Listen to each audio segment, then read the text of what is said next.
Sir इसे brain tumour है। Brain tumour है। कितना टाइम हो गया? इसे हो गए 6 महीने। रेडिएशन का नुकसान क्या हुआ? साइड इफेक्ट से सर के बाल उड़ गए थे, उसके बाद फिर यही दिक्कत आएगी, ये चलने फिरने लग गया था, फिर दोबारा से बैठ मतलब दोबारा ये व्हील चेयर पे आ गया। अभी आपने बायोप्सी कुछ नहीं करवाई? नहीं कुछ भी नहीं कराई, क्योंकि सर पहली बात यही बोलते हैं अगर बायोप्सी करा ली तो समझ लो तेरा गढ़ कर लिया। इस पैथी में आपका बहुत वर्षों का रिसर्च है। ये कुछ भी खाना नहीं है, ये आपने सिर्फ पैरों से मथना है।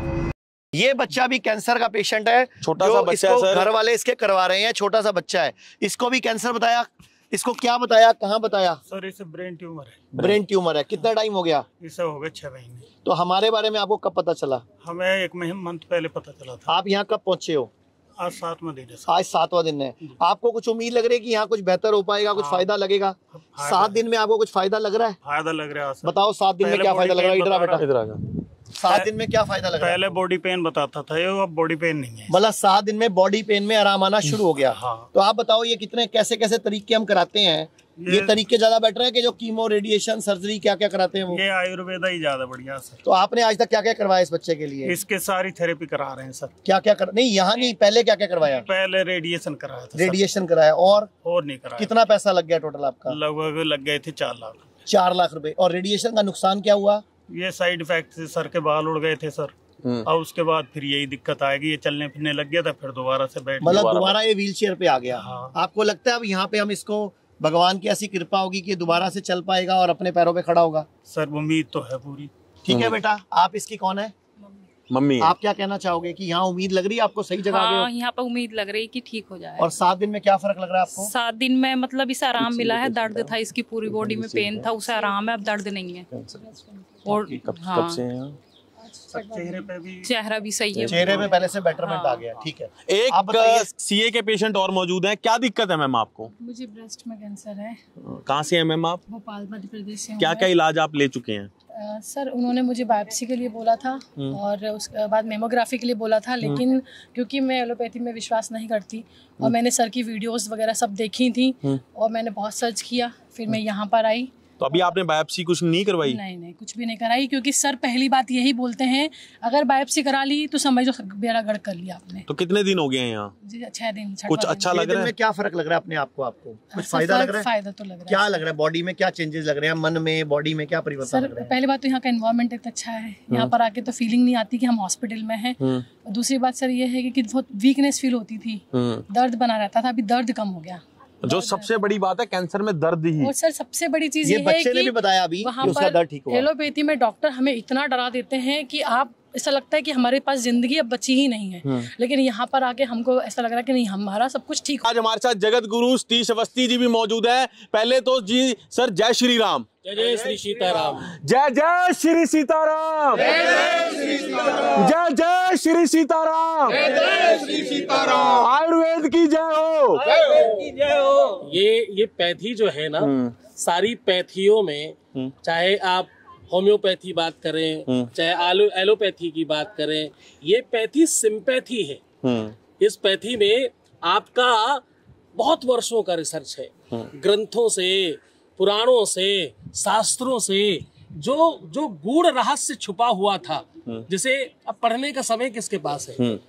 आचार्य श्री ने इसको पूरा गहनता के साथ निकाल कर, आज मैं जो देख रहा हूँ मैं बहुत आश्चर्यचकित हूँ कि इस व्यवस्था को आज से पहले लोगों ने चिंतन ही नहीं किया, सोचा ही नहीं। हमारे सैकड़ों साल पहले अब कैंसर की वीडियो जब सिद्धू जी की वायरल हुई ना, तो लोगों को पता चला कि कैंसर में आयुर्वेद कुछ कर सकता है। और ये खाना नहीं है, ये कुछ भी खाना नहीं है, ये आपने सिर्फ पैरों से मथना है। क्या डाला है सर, एक बार बताएं। मैं आपको दिखाना चाहूंगा यहाँ पे, एक बार देख लेते हैं क्या कुछ इसमें डाले गए हैं, वो कौन से तत्व हैं जिनसे बना हुआ है ये। सर पहले इसका भी बता दीजिए, गोल्डन जो कलर दिख रहा है ये जो जैसा क्या है सर? ये जो गोल्डन कलर है ना, इसमें हल्दी है, नीम के पत्ते हैं, करेला है और पीपल है। कच्ची हल्दी है सर? कच्ची हल्दी है, देखो आपके सामने हल्दी है ना, इसको तोड़ के दिखा दीजिए एक बारी। ये देखो कच्ची हल्दी, कच्ची हल्दी, नीम के पत्ते और ये पीपल के पत्ते। इसमें कोई खर्चा तो नहीं आचार्य जी, लेकिन आपने ये जो कच्ची हल्दी है ना, ये मंडी में महंगी करवा दी है। और कोई हल्दी महंगी नहीं हुई। पहले ऐसा कुछ साल पहले कईयों पे भी इल्जाम लगा था, किसी ने घिया महंगा करा दिया, आपने हल्दी महंगी। एक बात बताओ, कैंसर की दवाइयों से कितना सस्ता है, किडनी के डायलिसिस से कितना सस्ता है। तो ये इसमें करेला, नीम, पीपल और हल्दी का ये डिटॉक्स है। इसके बाद आ जाओ खाली करेला, नीम, ये करेला नीम डिटॉक्स है। करेला ये नीम शुगर में जो काम आती है, ये शुगर में काम आता है, और ये किडनी के लिए काम आता है, और ये कैंसर के लिए है। गोल्डन कैंसर डिटॉक्स मैं आपको दिखाने वाला हूं किस तरह आप अपने कैंसर को। इसमें बरगद के पत्ते हैं, देखो ध्यान से, बरगद के पत्ते हैं, बरगद के पत्ते, करेला, ये आपके अमरूद के पत्ते, नीम के पत्ते, दूब घास और हल्दी और पीपल, ये सारा कैंसर को हराने के लिए कैंसर डिटॉक्स का ये जो लोग कर रहे हैं, जिसको गोल्डन थेरेपी नाम दे रहे हैं। और ये खाना नहीं है, सिर्फ पैरों से मथना। और ये तैयारी पड़ी है, ये थालियां तैयार हैं, जो इसके बाद और पेशेंट आएंगे फिर वो करेंगे। इसमें ये जो हल्के हरे रंग वाला है, ये किडनी डिटॉक्स है। किडनी, जिसकी किडनी डायलिसिस चल रहा हो, ट्रांसप्लांट बता दिया गया हो, क्रिएटिनिन बढ़ गया हो, ये पीले वाले कैंसर के लिए है, इसमें हल्दी ऐड है। और जो ये डार्क ग्रीन वाले करेला नीम है, इसमें सिर्फ करेला नीम है। ये देखो, ये सिर्फ करेला और नीम, ये करेला और नीम है। इसमें जो शुगर वाला है, जो हमने पहले कई साल पहले लॉन्च किया था। आप में से शुगर वाले पेशेंट कौन कौन है? शुगर वाले, वो सारे शुगर के पेशेंट है पीछे। देखो क्या कहना चाहेंगे आचार्य जी, जिस तरह से इतनी सारी प्रतिभाएं निकल के आई हैं और बहुत सारे लोग। प्रतिभा, अंबिका, आपका क्या नाम है? रेनू। सर पहली बार ऐसा हुआ जैसे वो पेशेंट है, मैम मौजूदा, उन्होंने बोला कि मैंने बायोप्सी नहीं करवाई, ना कोई कीमो करवाई, ना रेडिएशन करवाई, सीधा यहाँ आ गई। तो ये जो नीम करेला थेरेपी है, आज महाराज जी का भी आशीर्वाद है हमें। तो मैं तो यही चाहूंगा कि ये मैसेज, ये वीडियो एक बार पूरा दिखा दो बेटा, ये पूरे भारत के घर घर तक पहुंचे। कोई भी व्यक्ति, मैं आप सबको बोलना चाहूंगा, जिसको कैंसर का डर लगता है, या जिसको कैंसर हो चुका है, या वो कैंसर को हरा भी चुका है, तो भी इस थेरेपी को करेगा तो दोबारा कैंसर नहीं आएगा, क्योंकि आपकी बॉडी अल्कलाइन हो जाएगी। सारा खेल एसिडिक बॉडी का है। अगर आप बॉडी को अल्कलाइन बना देते हो, बॉडी के अंदर सारा ब्लड प्यूरिफाई कर देते हो, तो कैंसर दोबारा कहां से आएगा? डॉक्टर अभिषेक गुप्ता भी हमारे साथ हैं, जो आयुर्वेद के बहुत बड़े विशेषज्ञ हैं। भारत में इनका AFI नाम से संगठन है, बहुत बढ़िया। 70,000 आयुर्वेदिक डॉक्टर जुड़े हुए हैं। तो डॉक्टर साहब भी बोलते हैं कि सबको ना यहाँ लाके एक बार घुमा के दिखा के जाएंगे और सबको भारत में जीना सिखाएंगे। और डॉक्टर मोनू पाठक, जो ये सारे थेरेपी के हेड हैं, ये MD पंचकर्मा है, जो ये सारी थेरेपीज होती हैं हमारे हॉस्पिटल में, में। तो ये मैं अभी, हमारे साथ लोकेश मुनि जी भी जुड़ रहे हैं, तो मैं उनको भी एक बार दिखाऊंगा कि ये थेरेपी क्या चल रही है। गुरुजी से भी एक बार मैं एक सवाल है आपसे गुरुजी, आप पूरी दुनिया को संदेश देते हैं, सनातन पूरी दुनिया को संदेश दे चुका है। क्या कहना चाहेंगे कि जो लोग स्वस्थ हैं, देखो अस्वस्थ लोग तो आ ही रहे हैं, स्वस्थ लोगों के लिए क्या संदेश है आपका? देखिए, ये बहुत अद्भुत है।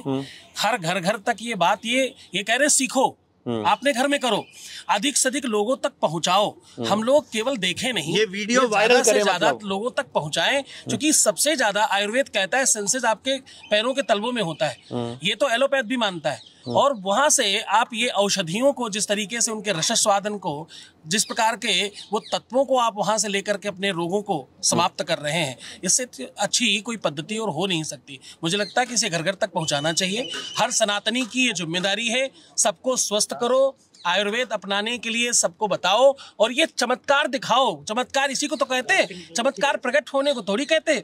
चमत्कार यही है, तुम्हारे वेदों में, तुम्हारे शास्त्रों में और आयुर्वेद में लिखा है ये चमत्कार।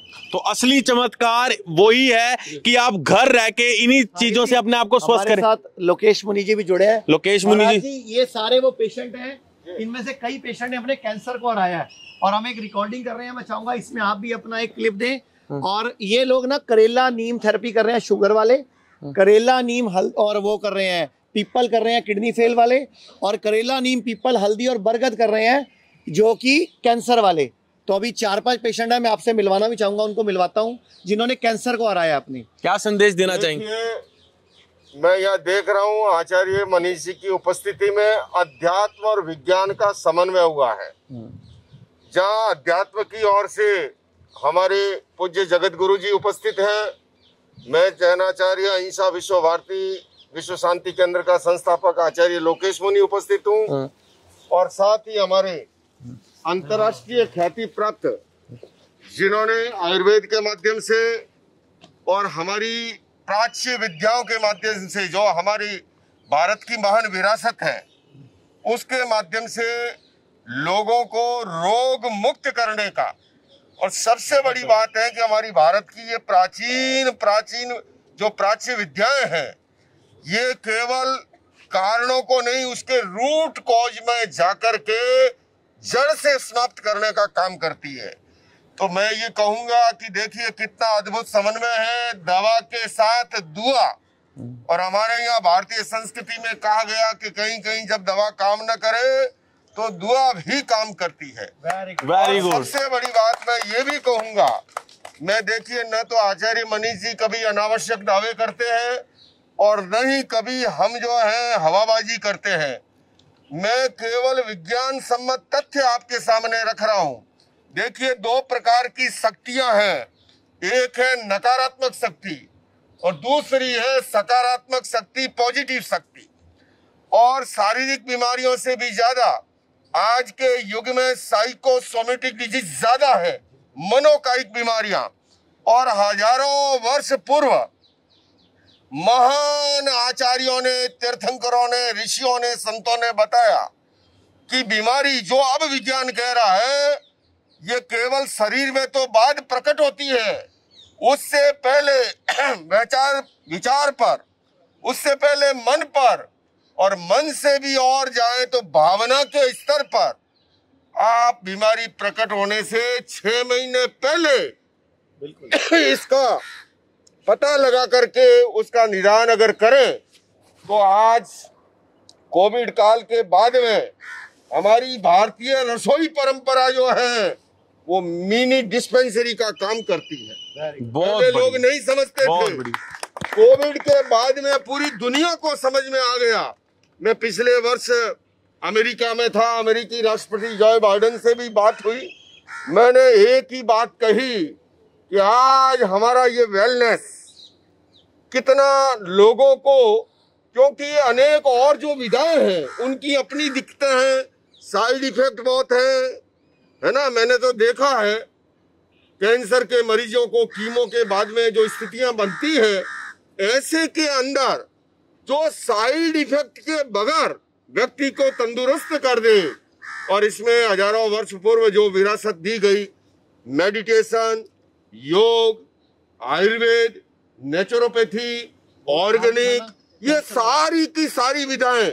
और इसलिए जब मैंने पहला अंतर्राष्ट्रीय योग दिवस यूएन हेडक्वार्टर से संबोधित किया था, संयुक्त राष्ट्र संघ के मंच से, तब भी मैंने ये निवेदन किया। और मैं जिस जैन परंपरा से आता हूँ आपसे भी कहना चाहता हूँ, इससे बड़ा क्या प्रमाण होगा।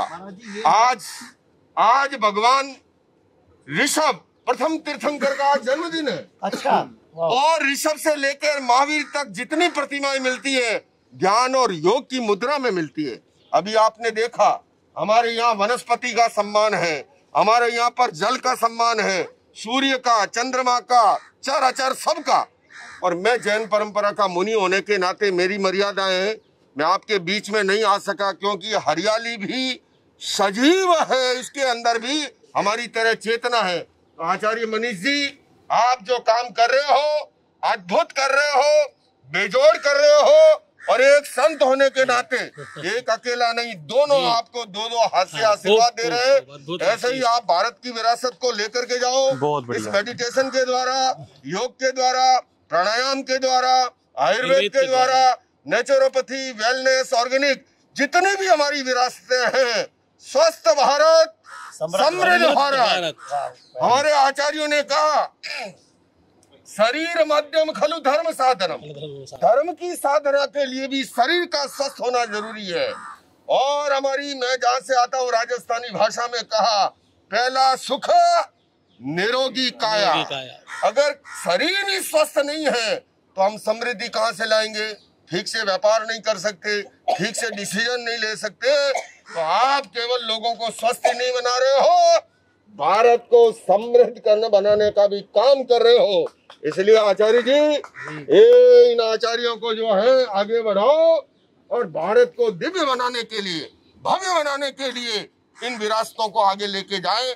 और इससे पूरी दुनिया का लाभ होना चाहिए, क्योंकि किसी देश के लिए कोई देश बाजार हो सकता है, हमारे लिए पूरा विश्व एक परिवार है। हम वसुधैव कुटुंबकम में विश्वास करते हैं, हम सर्वे भवन्तु सुखिनः, सर्वे सन्तु निरामय की बात करते हैं। और मैंने खुद ने भी यहाँ पर अनुभव लिया है और उस अनुभव के आधार पे कह रहा हूँ, आप बिल्कुल बहुत अच्छा काम कर रहे हो। और हम चाहते हैं कि इसको लेकर के मेरे यूएसए में 72 सेंटर है। मैंने तो इनको आह्वान किया के आशीर्वाद से हम यूएस में न्यूयॉर्क में 130 कमरों का एक 5 स्टार रिजॉर्ट हम जल्दी समाज को समर्पित करने जा रहे हैं। तो महाराज जी उसके आशीर्वाद से तो मैंने इन्हें कहा कि मेरे पास तो ऑलरेडी रजिस्टर्ड संस्था है, उसके पास 350C सारा सिस्टम है, 72 सेंटर है, और मैं जुलाई के फर्स्ट वीक में उन 72 सेंटर का एक कुंभ मेला शिकागो में कर रहा हूं, जहां स्वामी विवेकानंद जी ने स्पीच दी थी सबसे पहले धर्म संसद की, और वो आपको भी आमंत्रित कर रहा हूं 3, 4, 5, 6 जुलाई को। पिछले दिनों मेरा जैना का डेलीगेशन प्रधानमंत्री से मिला। माननीय प्रधानमंत्री जी ने इस जैना डेलीगेशन से कहा कि आयुर्वेद को आगे बढ़ाओ। तो आचार्य जी आप वो काम कर रहे हो जो हमारे प्रधानमंत्री जी भी चाहते हैं, देशवासी भी चाहते हैं, और दुनिया को इसकी जरूरत है। इसीलिए मैं आज सुबह मेरा कार्यक्रम था लाल किला पे, मुख्यमंत्री जी साथ थी, जल्दी में वो पूरा किया। दूसरा साधना में था, गिरनार तक पद यात्रा शुरू हो रही थी, मान दिगंबर आचार्य, पर मेरे आचार्य जी ने, मनीष जी ने कहा तो मैंने कहा न खाता न बही, मनीष जी कहे सो सही, और फिर हमारे जगत गुरु जी मिल गए। इसलिए मैं इतना ही आप सबके लिए भी शुभकामना कर रहा हूँ, मंगल कामना कर रहा हूँ। प्रथम तीर्थंकर आदिनाथ भगवान ऋषभ के जन्म दिवस पर आप सभी शीघ्र स्वस्थ होवे और स्वस्थ और समृद्ध बन के भारत को भी स्वस्थ और समृद्ध बनाए। ओम महाराज जी ये एक मिनट महाराज जी, ये ना करेला है, नीम है, आपसे चला पीपल है, बरगद है और हल्दी है, इन सब की एक चटनी बना के ये बना दिया। अब इस चटनी पर सिर्फ चलना है, पैरों से ऐसे करना है, तब तक करना है जब तक जीभ पे स्वाद ना आ जाए। उसके बाद 10-15 मिनट फालतू करना है। तो आपके मुंह से एक आह्वान कर दो, जितने भी कैंसर के पेशेंट हैं, बिल्कुल कहीं भी रहते हैं, कैंसर हरा चुके हैं, चाहे कैंसर है, अगर ये रोज करेंगे, थोड़े दिन लगातार करेंगे तो बॉडी अल्कलाइन हो जाएगी, हम कैंसर को हरा पाएंगे। वाह क्या बात है। देखिए ये सब विज्ञान सम्मत बातें हैं, हम अतिशयोक्तिपूर्ण भी नहीं कहेंगे। देखो सबकी एक लिमिटेशन होती है और सबका अपना अपना रोल होता है। मैं आपको बताऊं, देखो मजे की बात, 2 बातें हैं, एक होता है प्रिय और एक होता है मनीष जी, एक होता है प्रिय, दूसरा होता है हितकर, है ना। कभी जो मीठी मीठी चिकनी चुपड़ी बातें करता है ना, वो दोस्त अच्छा लगता है, पर जो खरी खरी बताता है कभी कभी हमें कड़वा लगता है। पर आपको बताऊं, ये कड़वा करेला बड़ा काम का है, ये मीठी मीठी शुगर है ना, ये लाइट पॉइजन है, ध्यान रखना। आंवला कसेला होता है, लेकिन आयुर्वेद में उसको अमृत माना है, इसलिए आप कड़वे से डर मत जाना। मेरे एक दिगंबर आचार्य है, वो कड़वे प्रवचन देते थे, कड़वे प्रवचन, मुनि तरुण सागर का, टीवी में सुना होगा। तो कड़वी चीजों से डरो मत, जो हमारे लिए हितकर है उसको अपनाओ और अपने आप को स्वस्थ बनाओ, यही मंगल कामना है। आप सब स्वस्थ बने। Thank you. ये अभी डॉक्टर बिस्रू आ गए, हमारे पुराने साथी है। सुनाएंगे तो ये रखो भाई। डॉक्टर साहब एक करेला नीम थेरेपी और एक हल्दी थेरेपी वाला एक प्रयोग किया था, तो महाराज जी आगे, मैंने कहा फटाफट इसी में 2 क्लिप बोल दे, अभी प्रेस कॉन्फ्रेंस में चलना है अपने को। तो अभी हम एक प्रेस कॉन्फ्रेंस भी कर रहे हैं आज, कैंसर के 5-6 मरीजों को पेश कर रहे हैं, जो कि जिन्होंने कैंसर के 4 स्टेज को, आखिरी स्टेज को हराया और स्वस्थ है। तो वो महाराज जी को मैंने इसीलिए आज इनवाइट किया कि उस प्रेस कॉन्फ्रेंस में डॉक्टर बिस्रू, जगत गुरु हमारे सतीशाचार्य जी, ये सब मिलकर दुनिया को बताएं कि कैंसर से मत घबराओ, बड़ी बड़ी बीमारियों से मत घबराओ, छोटे छोटे दिखने वाले उपाय भी व्यक्ति को ठीक हो जाते कर देते हैं। जी डॉक्टर साहब, आपको ही कमेंट। आज आप सबका स्वागत है पहली बात तो, और आप ये देखेंगे कि बड़ी से बड़ी दिखने वाली बीमारी का आसान से आसान इलाज हो सकता है, हिम्स में होता है, और यही आपको घर पे करना है। जैसे ही आप अपना डाइट चेंज करते हैं, बीइंग ऑन DIP डाइट, जैसे ही आप टाइम ऑफ ईटिंग चेंज करते हैं, शाम के 6 बजे कुछ खाना ही नहीं है, तो बड़ा से बड़ा ट्यूमर, बड़ा से बड़ा जख्म, बड़े से बड़े कैंसर अपने आप ही भागने लगते हैं। इसके लिए जैन मुनि से बड़ा कोई उदाहरण नहीं हो सकता। तो सनसेट से पहले भोजन कर लेना। नौकारसी का मतलब है सूर्योदय के 48 मिनट बाद। मैं 64 वर्ष की अवस्था में आपके सामने हूँ, 34 वर्ष वाला आया हूँ मेरे साथ दौड़ने के लिए। और किसी माइक की जरूरत नहीं, आप किसी माइक की जरूरत, कोई बात सब ये उसी का है। आप जो कह रहे हैं ना, जीवन शैली, लाइफ स्टाइल, तो ये सब कैंसर पेशेंट को हम सूरज डूबने के बाद खाना खाने से मना करते हैं, और रिजल्ट आपके सामने है। 4 स्टेज कैंसर को भी लोग हरा रहे हैं, और बिना कैंसर हुए ऐसा शुरू कर देंगे, उनको कभी जिंदगी में होगा नहीं। ठीक है। पूरे भारत में हमारे 58 से अधिक हॉस्पिटल्स 60 से अधिक क्लिनिक व डे केयर सेंटर्स हैं। पूरे भारत में 900 से अधिक आयुर्वेदिक, एलोपैथिक, होम्योपैथिक व नेचुरोपैथी डॉक्टर्स हमारे साथ जुड़े हुए हैं। भारत के हर बड़े शहर में हमारे आयुर्वेदिक हॉस्पिटल्स हैं। इनमें से मुख्य हॉस्पिटल मेरठ, दिल्ली NCR, मुंबई, लखनऊ, डेराबसी, पंचकुला और कुरुक्षेत्र में हैं। यहाँ पर kidney fail, liver fail, cancer, heart problem, जोड़ों के दर्द, diabetes, BP, sugar, piles, fissure व फिस्टुला और अन्य बड़ी से बड़ी बीमारियों को रिवर्स किया व सिखाया जाता है। अगर आप वीडियो में कही गई बात से सहमत हैं तो Y टाइप करें, सहमत नहीं है तो N टाइप करें।